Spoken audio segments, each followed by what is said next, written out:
சிறந்த வழக்கறிஞர், உயர்நீதிமன்றத்தில் வழக்கறிஞராக பணியாற்றி பல்வேறுபட்ட இளைஞர்களை வழக்கறிஞர்களாக உருவாக்கி ஒரு இயக்கத்தினுடைய மாநில தலைவராக பொறுப்பேற்றிருந்த, அடித்தட்டு மக்களுடைய பிரச்சனைகளை தலையிட்டு குரல் கொடுத்த ஒரு உன்னத வழக்கறிஞர் ஆம்ஸ்ட்ராங் அவர்களை கடந்த வெள்ளிக்கிழமை குற்றவாளிகள் மிக கொடுமையான வகையிலே மறைந்திருந்து அவரை பின்தாக்கி அவரை கொலை செய்திருக்கின்ற படுகொலையை கண்டித்து தமிழகம் முழுவதும் இன்று வழக்கறிஞர்களுடைய சங்கங்கள் இந்த போராட்டத்தை கையில் எடுத்து அவருடைய படுகொலை மிகப்பெரிய அதிர்ச்சி அளிக்கூடிய ஒரு மிகப்பெரிய படுகொலை.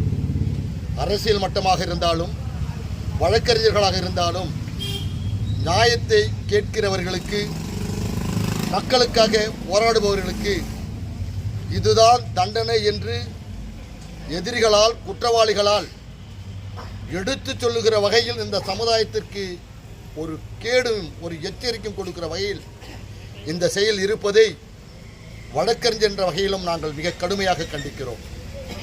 இந்த கொலை நடந்த 2-3 மணி நேரத்துக்குள்ளாக தயார் நிலையில் இருந்த பொய்யான குற்றவாளிகள் நீதிமன்றத்திலே சரணடைந்திருப்பது என்பது வேடிக்கையாகவும் அதில் நாம் ஆய்வு செய்ய கடமைப்பட்டிருக்கிறோம். ஆக இந்த கொலையில் உண்மையான குற்றவாளிகள் பின்னிருக்கிறார்கள், மறைந்திருக்கிறார்கள் என்பதை தமிழக காவல்துறையும் தமிழக அரசும் கூர்ந்து கவனித்து மேலும் மேலும் தீவிரமாக நடவடிக்கை எடுக்க வேண்டும். தமிழக அரசு தன்னை ஆணையரை மாற்றி புதிய ஆணையரை நியமித்திருந்தாலும் கூட இந்த வழக்கினுடைய பின்புலத்தை தீவிரமாக ஆராய்ந்து குற்றவாளிகளை தண்டிக்க வேண்டும். குற்றவாளிகள் இனி கையிலே கத்தியை ஏந்தக்கூடாது என்ற வகையிலே இந்த வழக்கு விசாரணையை சிபிஐயிடம் ஒப்படைக்க வேண்டும் என்று கூறி தமிழகம் முழுவதும் இந்த ஆர்ப்பாட்டத்தை நாங்கள் நடத்தி கொண்டிருக்கிறோம்.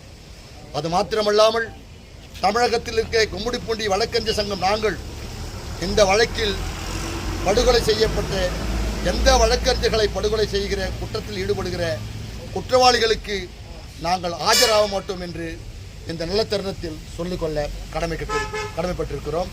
எம் சம்பத் வழக்கறிஞர், தலைவர், கும்மிடிப்பூண்டி வழக்கறிஞர் சங்கம்.